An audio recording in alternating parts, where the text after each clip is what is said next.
బంగారు పండ్లు అనేటువంటి అనుదిన వర్తమాన కార్యక్రమం చూస్తున్న మీ అందరికీ ప్రభువైన యేసుక్రీస్తు వారి శ్రేష్ఠ నామంలో వందనాలు. ఈరోజు మన ధ్యానాంశం హెబ్రీయులకు రాసిన పత్రిక 12వ అధ్యాయం 2వ వచనంలో, సులువుగా చిక్కులు పెట్టే పాపం విడిచి విశ్వాసం నాకు కర్తయు దానిని కొనసాగించువాడైన యేసు వైపు చూచుచు మన ఎదుట ఉంచబడిన పందెములో ఓపికతో పరిగెత్తుదుము అనేటువంటి మాట పౌలు భక్తుడు మాట్లాడుతున్నారు. మన ఎదుట ఉన్నటువంటి ఈ యొక్క పందెపు రంగంలో మనం ఓపికగా పరిగెట్టడం అనేటువంటి అంశం గురించి. అలాగే ఫిలిప్పీలకు రాసిన పత్రికలో 3వ అధ్యాయము 12, 13, 14 వచనాల దగ్గర మీరు చూస్తే, దేని నిమిత్తం క్రీస్తు యేసు చేత పట్టబడితేనో దానిని పట్టుకొనవలెనని పరిగెత్తుచున్నాను అంటున్నాడు ఆయన. మనం కూడా మన ఎదుట ఉంచబడినటువంటి ఈ పరుగు పందెం రంగంలో మనం కూడా ముందుకు వెళుతూనే ఉండాలి. మనం కదిలినా కదలకపోయినా, పరిగెత్తినా పరిగెత్తకపోయినా దినాలు గడిచిపోతూనే ఉంటాయి, సంవత్సరాలు గడిచిపోతూనే ఉంటాయి. మనం ఎక్కడున్న వాళ్ళం అక్కడే ఉండిపోయినా మనం దేన్ని కూడా ఆపలేం. కానీ కాలంతో పాటు మనము కూడా పరుగు పెడుతూనే ఉంటాం. అయితే మనం దేని కొరకు పరుగు పెడుతున్నాం, ఎలా పరుగు పెడుతున్నాం? ఇక్కడ పౌలు గారు అయితే ఖచ్చితంగా తన సాక్ష్యాన్ని చెప్తున్నాడు. ఆయన విశ్వాసమునకు కర్తయు దాన్ని కొనసాగించు వాడైనటువంటి యేసు వైపు మాత్రమే చూస్తూ, అంటే ఆయన గురి వైపు మాత్రమే చూస్తూ గురి వద్దకే పరిగెత్తుతున్నాడంట.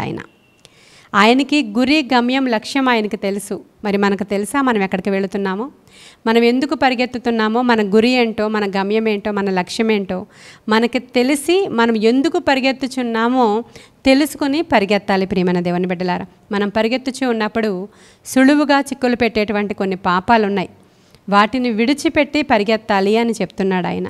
సులువుగా చిక్కు పెట్టేటువంటి పాపము విడిచి విశ్వాసమునకు కర్త అయినటువంటి ప్రభు వైపు చూస్తూ మనం ముందుకు వెళ్ళాలి. మనం ముందుకు వెళ్ళాలి అని అంటే సునాయాసంగా చాలా చిక్కుల్లో పడిపోతూ ఉంటాం, రకరకాల పాపాలలో పడిపోతూ ఉంటాం. పాపము అంటే మనం చాలా పెద్ద పెద్ద వాటిని ఆలోచిస్తూ ఉంటాం. అలా కాకుండా సులువుగా కూడా చిక్కులు పెడుతూ ఉంటాయి కొన్ని పాపాలు. మనం చాలా ఉదాహరణగా చూడాలంటే ఇప్పుడు పరుగు పందెమే అనుకుందాం. ఈ పరుగు పందెం గురించి ఆలోచిద్దాం. ఒక అథ్లెటిక్ లేదంటే ఒక స్పోర్ట్స్ మ్యాన్ ఎవరైనా సరే పరుగు పందెంలో పార్టిసిపేట్ చేయాలి అనుకుంటే అతను కొంత ప్రాక్టీస్ చేస్తాడు. అతనికి కొన్ని నియమనిష్టలు ఉంటాయి. ఉదయాన్నే లేస్తాడు, వేకునే లేస్తాడు, అతను ఎక్సర్సైజెస్ చేయాలి, చాలా దూరం పరిగెత్తాలి. చాలా దూరం పరిగెత్తిన తర్వాత ఏర్పాటు చేయబడిన ప్రత్యేకించబడినటువంటి ఆహారాన్నే తీసుకుంటారు వాళ్ళు ఆ యొక్క పందెపు రంగంలో ఆ యొక్క పోటీ నిర్వహించేటువంటి ఆ రోజు వచ్చే వరకు చాలా స్ట్రిక్ట్గా రూల్స్ ఫాలో అవుతూ ఉంటారు. మంచి టైంకి నిద్రపోవడం, మంచి టైంకి లేవడం, మంచి ఫుడ్ తీసుకోవడం, తేలికగా తన శరీరాన్ని ఉంచుకోవడం, ఎటువంటి అంటే చాలా లేట్ నైట్లు పడుకోవడం, అనవసరమైనవి తినడం, అనవసరమైన వాటిని పార్టిసిపేట్ చేయడం ప్రక్కన పెడతారు. ఎందుకంటే ఆ పందెపు రంగంలో మేము పరిగెత్తాలి, బహుమానం పొందుకోవాలంటే మేము ఇలాంటి నియమనిష్టలు కలిగి ఉండాలి అని ఒక క్రీడాకారుడు ఆలోచించినట్లుగా మనం ఆలోచించాలి.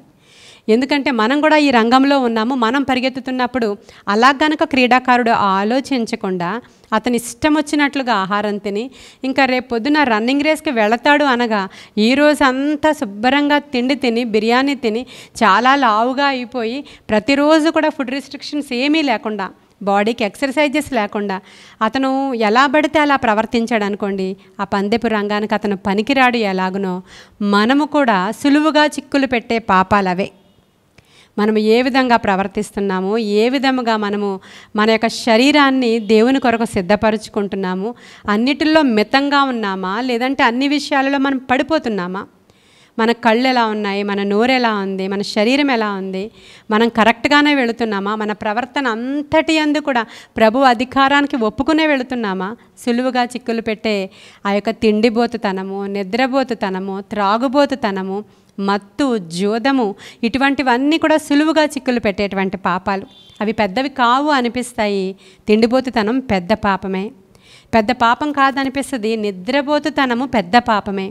నిద్రబోతులు దరిద్రులు అయిపోతారు అని రాయబడి ఉంది కదండి. తిండిబోతులు కూడా దరిద్రులు అయిపోతారు, నిద్రపోతులు సోమరి వాళ్ళు అయిపోతారు అని రాయబడి ఉంది. ఇవన్నీ మనకు తెలీదు, మన ఇష్టం కదా. మనకు ఎంతసేపు పడుకోవాలనిపిస్తుందో, మనం సాయంత్రం వరకు నిద్రపోవచ్చు, పొద్దున్న 10 వరకు నిద్రపోవచ్చు. ఇది మన ఇష్టం, మనం కష్టపడుతున్నాం అనుకుంటాం. కానీ అది సులువుగా చిక్కులు పెట్టేటువంటి పాపము అని మనకు తెలియదు. మన ఇష్టం, మన కళ్ళు ఇష్టం వచ్చినట్లు చూడొచ్చు కదా అనుకుంటాం. కాదు, అది కూడా సులువుగా చిక్కులు పెట్టే పాపం. దీని గురించే మాట్లాడుతున్నాడు అక్కడ పౌలు. విశ్వాసమునకు కర్త అయినటువంటి ప్రభు వైపు చూస్తూ నా గురి ఏంటో గమ్యం ఏంటో నాకు తెలుసు కాబట్టి ఆ విధంగా నేను పరుగు పెడుతున్నానని. కొంతమంది పరుగు వేరే విధంగా ఉంటుంది. మీరు రాజుల గ్రంథం 5వ అధ్యాయంలో చూస్తే గెహజీ అనేటువంటి ఒక వ్యక్తి ఉన్నాడు. ఆయన ఎలీషా శిష్యుడు. ఆయన పరుగు ఎక్కడికో చూడండి ఒకసారి మీరు. ఆయన కూడా పరుగెడుతున్నాడు. ఎక్కడికంటే నయమాను అనేటువంటి వ్యక్తి వచ్చి కుష్ఠరోగం బాగు చేసుకుని వెళ్ళిపోతూ ఉన్నప్పుడు కొంత బహుమానం ఎలీషాకి ఇవ్వాలనుకున్నాడు. ఎలీషా ప్రవక్త స్వస్థపరిచినందుకు బహుమానం తీసుకోలేదు. అయితే ప్రక్కన ఉన్నటువంటి అసిస్టెంట్ ఈయన గెహజీ ఈయనేం చేస్తున్నాడంటే అతను తెచ్చిన వెలగల వస్తువులు దుస్తులు అవన్నీ చూసినప్పుడు ఆశ కలిగింది. నయమాను వెళ్ళిపోతూ ఉంటే ఆ రథం వెనుక పరిగెడుతున్నాడండి. పరిగెడుతూ ఆ శపితమైన దాన్ని తెచ్చుకుంటున్నాడు. లేదంటే అబద్ధం ఆడి ఆ వస్తువులను తెచ్చుకుని తన గుడారంలో దాచుకున్నప్పుడు ప్రవక్త అంటున్నాడు, నీవు వెళ్ళినప్పుడు నా మనసు నీతో కూడా వచ్చింది. నీవి తప్పు చేశావు కాబట్టి నీ తరతరాలకి కూడా కుష్ఠరోగాన్ని దేవుడు శాపంగా ఇస్తున్నాడు అని చెప్తున్నాడు. చూడండి, అతను పరుగు ఎక్కడికి పరిగెట్టాడు? అనవసరమైన వ్యర్థమైన వాటిని పట్టుకోవడానికి. అది లంచం అనుకోండి, లేదంటే అది తనది కానిది ఆశించాడు అనుకోండి, లేకపోతే దురాశ అనుకోండి, లేదంటే డబ్బు వ్యామోహం అనుకోండి, లోకాశ అనుకోండి, ఇవన్నీ దాంట్లోనికి వస్తాయి. అతని పరుగు అక్కడికి వెళ్ళింది. అతని పరుగు అతనికి కుష్ఠరోగం తెచ్చింది. ప్రియమైన దేవుని బిడ్డ, ఈరోజు నువ్వు దేనికోసం పరిగెడుతున్నావు? మరి సులువుగా చిక్కులు పెట్టేటువంటి పాపాలంటే అవే. కాబట్టి ఇటువంటివి అనేకమైనవి ఉంటాయి. మనకు అంత సమయం లేదు, కానీ అటువంటి వాటన్నిటినీ విడిచి విశ్వాసమునకు కర్త అయిన ప్రభు వైపు మాత్రమే చూస్తూ ముందుకు వెళ్ళిపోవాలి. అందరూ పరిగెడతారు, నువ్వు పరిగెడతావు, అన్యుడు కూడా పరిగెడతాడు. అయితే వాళ్ళు క్షయమైన దానికోసం పరిగెడుతున్నారు, నువ్వు అక్షయమైన దానికోసం పరిగెత్తుతున్నావు అని జ్ఞాపకం చేసుకోవాలి. చూడండి, ఆ వచనం 1వ కొరింథీయులకు రాసిన పత్రిక 9వ అధ్యాయము 24వ వచనం చదువుతున్నాను. పందెపు రంగమందు పరిగెత్తు వారందరూ పరిగెత్తుతురు, కానీ ఒక్కడే బహుమానము పొందినట్లు మిగిలిన వాళ్ళు క్షయమగు కిరీటం కొరకు పరిగెత్తుచున్నారు. మనమైతే అక్షయమగు కిరీటము కొరకు పరిగెత్తాలి. హల్లెలూయా. మరి మనం అక్షయమగు కిరీటం పొందుకుంటామంట. ఈ పందెపు రంగములో, ఈ పరుగు పందెములో నమ్మకంగా మితముగా మనము దేవుని వాక్యానుసారంగా పరిగెత్తినప్పుడు క్షయమైనటువంటిది కాక అక్షయమైనటువంటి దేవుని యొక్క కిరీటాన్ని మనం పొందుకుంటాం. అటువంటి కిరీటం పొందుకునే కృప దేవుడు మనకు అనుగ్రహించాలని, వాక్యము ద్వారా మనం ఎలా నడవాలో మన నడవడిక సరి చేసుకోవడానికి అవసరమైన కృప మీకు నాకు కలుగులాగున ఈ పరిశుద్ధ లేఖన భాగము దేవుడు మన వెనుకడిలో దీవించునుగాక. ఆమేన్. ప్రార్థన చేసుకుందాం. మహాపరిశుద్ధుడైన తండ్రి, మహోన్నతుడైన దేవా, నీకు వందనాలయ్యా. దేవా, ఈరోజు నేను మాట్లాడిన ఈ మాటలు నాయన వినుచున్న ప్రతి బిడ్డ హృదయంలో భద్రపరచమని, జ్ఞానము కలిగి ముందుకు పరిగెత్తే కృప మాకు దయచేయమని, మా కాళ్లకు సత్తువన దయచేయండి అయ్యా.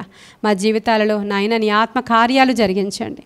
దేవా, నీ కృపగల హస్తాన్ని మా మీద ఉంచమని, నాయన ప్రయాస భారముతో నా తండ్రి ప్రభ ముందుకు అనేక మంది మా ముందర పరిగెత్తారు, మాకు సులువు చేశారయ్యా, మాకు సులభము చేశారు. మేము సులభముగా పరిగెత్తేటువంటి కృప మాకు ఇచ్చారు. మా ముందర నీ యొక్క వాక్యాన్ని ఉంచారు.